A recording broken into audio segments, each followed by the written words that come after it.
শ্ৰী শ্ৰী মাধৱদেৱ জীয়াই আছে, ঠিক তেনেকৈ ডক্টৰ ভূপেন হাজৰিকায়ো আমাৰ হৃদয়ত অমৰ হৈ থাকিব।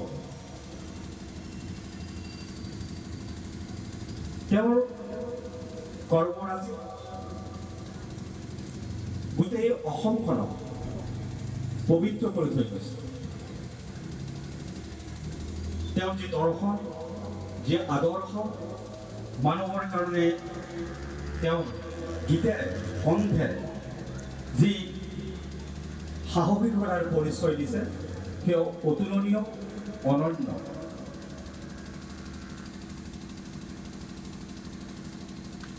ডক্টৰ ভূপেন হাজৰিকাক আজি এই শতবৰ্ষীয় জন্মবাৰ্ষিকীত গোটেই বিশ্বত